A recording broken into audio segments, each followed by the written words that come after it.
Picture a road so long it would stretch from Lagos to well beyond London if you dropped it onto a map of Europe's 700 kilometers of coastline, cutting through 9 states. Designed with a train line running down its center, and enough lanes in places to rival a 10-lane American interstate. Now picture that road costing more per kilometer than almost any highway ever built in Africa. Funded not by one government loan, but by a syndicate of international banks, stitched together deal by deal. That's the Lagos-Calabar Coastal Highway. And whether you see it as Nigeria's biggest infrastructure bet in a generation, or its most expensive gamble, depends entirely on which numbers you're looking at. For most of Nigeria's history, there's been an unspoken rule about its southern coastline: it stays disconnected. Nigeria's south runs along hundreds of kilometers of coast rich with untapped tourism potential, fishing grounds, and maritime trade routes. But for decades, the only way to move goods and people between Lagos and the southeast meant relying on the aging, congested east-west road running inland, bypassing the coast almost entirely. The assumption was always that connecting the coastline directly wasn't worth the engineering headache of building across swampland, mangroves, and shifting coastal terrain. Nigeria just decided that assumption doesn't hold anymore. So why has the coast stayed disconnected for this long? The terrain itself is part of the answer.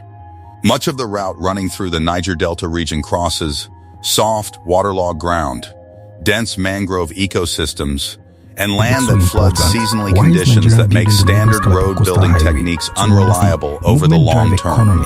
Ordinary asphalt roads in this kind of environment degrade quickly under constant humidity and heavy rainfall, requiring expensive, continuous maintenance that eats away at any economic benefit the road was supposed to deliver in the first place. Building something durable enough to last decades in this terrain meant rethinking the entire approach to construction, not just laying more pavement. Then there's the financing problem, which turned out to be just as difficult as the engineering.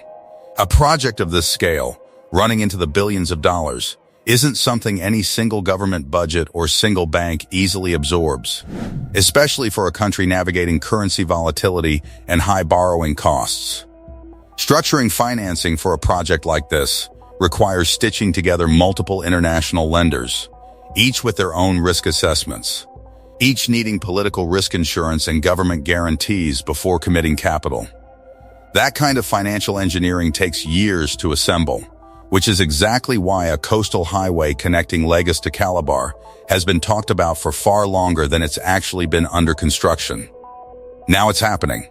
Construction on the Lagos-Calabar Coastal Highway began in March 2024, with the contract awarded to High-Tech Construction Company, the same firm behind the Eco-Atlantic Seawall project in Lagos. The full highway is designed to run roughly 700 to 750 kilometers, connecting Victoria Island in Lagos all the way to Calabar in Cross River State, crossing through Ogun, Ondo, Delta, Edo, Bayelsa, Rivers, and Akwa Ibom along the way. In high traffic zones, the design calls for up to 10 lanes, with a dedicated central corridor reserved for future rail infrastructure. Rather than standard asphalt, engineers are using reinforced concrete pavement specifically chosen to withstand the region's humidity and heavy rainfall, elevated to handle flood conditions for up to 50 years, with cable ducts built in for utility companies, CTV systems for security, and dedicated evacuation corridors for emergency traffic flow. The financing behind this project has moved in stages, each one bigger than the last. Section 1 of the highway, a 47.47-kilometer stretch from Ahmadu Bello Way to Aleko Village, secured a $747 million syndicated loan, led by Deutsche Bank, with First Abu Dhabi Bank, Afrexim Bank, and other regional lenders participating. That section was partially commissioned in May 2025 and temporarily opened to traffic in December 2025, with full completion targeted for the second quarter of 2026.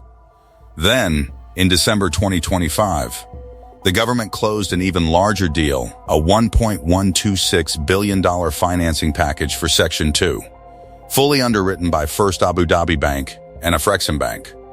With partial political risk coverage from ICEC, making it the largest transaction ICEC has ever supported. Piece by piece, Nigeria is proving to international capital markets that this project can actually be financed at scale, not just announced. Here's where the comparison gets uncomfortable, though. Ghana's Accra-Tema motorway, a 128-kilometer highway completed in 2019, cost roughly $500 million, about $4,000 per kilometer.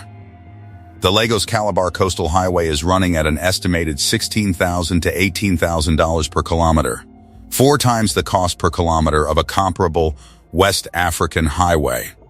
Total projected cost for the full project sits somewhere between $11 and $13 billion, depending on which government estimate you use. One international infrastructure analyst reviewing the project's economics put it bluntly: the dual carriageway design and coastal terrain genuinely add cost, but not enough to explain a gap this large compared to similar projects nearby. Critics, including prominent opposition figures, have pointed to the direct, non-competitive award of the contract to high-tech construction as a major factor behind the price gap.